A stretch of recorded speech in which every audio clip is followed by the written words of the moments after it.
Okay, team, I'm here. I have to overhaul. I say overhaul, like just give these guys a good cleaning.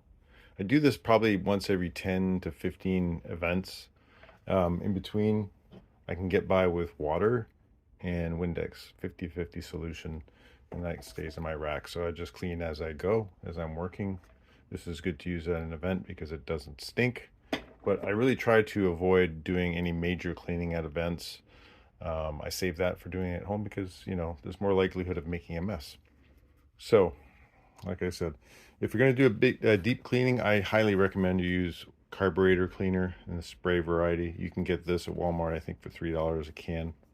So this is how I do it. First, I start off by just removing it from the paint bottle, and I will get most of the paint out.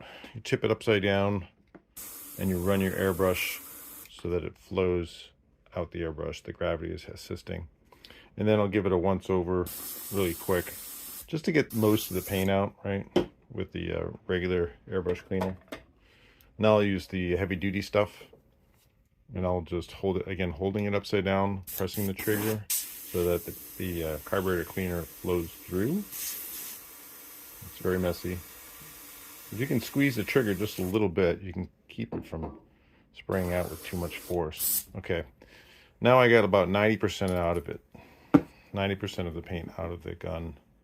Next, I'm going to pull the needle out, and I'm going to put this somewhere safe. First thing I'm going to do is I'm going to clean off the needle. I'm always have a rag nearby. And then I'm going to just kind of feel it and see if there's a burr on it, because if you bump the needle up against something hard, there's a good chance you bent just the very tip of it. If it's got a deeper bend in it where it's actually not fixable, of course, you're going to want to throw that away. Well, actually, don't throw it away. Take your needle and bend the end. Save it for another day. You can twist the ends and make one of these. Right? I use this for cleaning on the go, and I'll just leave it right there because it's a nice handy place to put it. Right, it's always where you need to find it, right? You can just store it there, and that will help to clean out your breather holes. So for now, this needle is definitely salvageable. It's not perfect.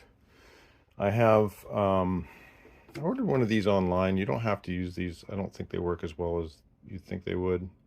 But basically, you just stick your needle in here, and you give it a twist. I think it's called Sharpen Air. Yes, that's what it's called.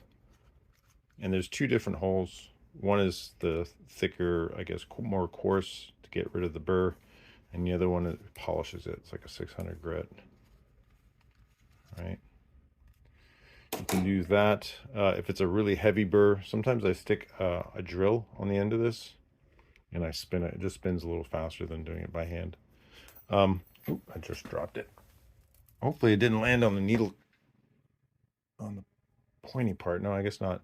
And then as a finishing touch, this is just to polish it.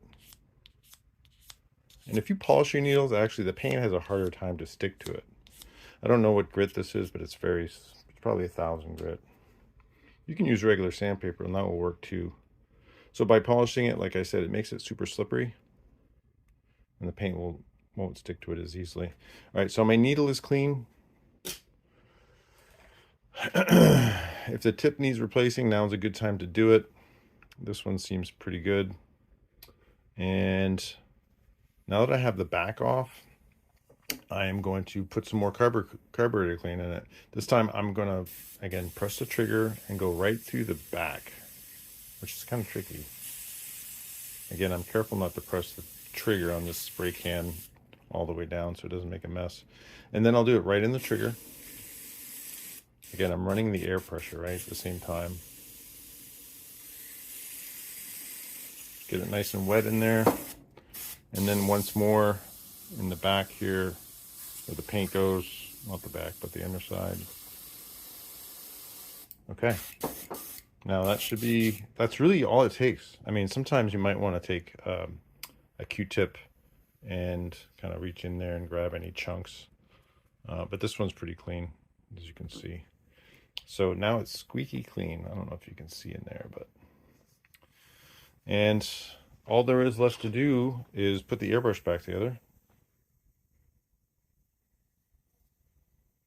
right? And when you push the needle in, you should feel it tap, like metal on metal. If you feel like there's a little bit of resistance, something gummy in there, then you might want to go back and spray some more carburetor cleaner. So I push it all the way in, I tighten it finger tight. I make sure that this part here, this 2 spins and unscrews counterclockwise. Remove it clockwise to push it in all the way. And I can hear a little bit of air leak here, so I'm going to tighten my hose. There.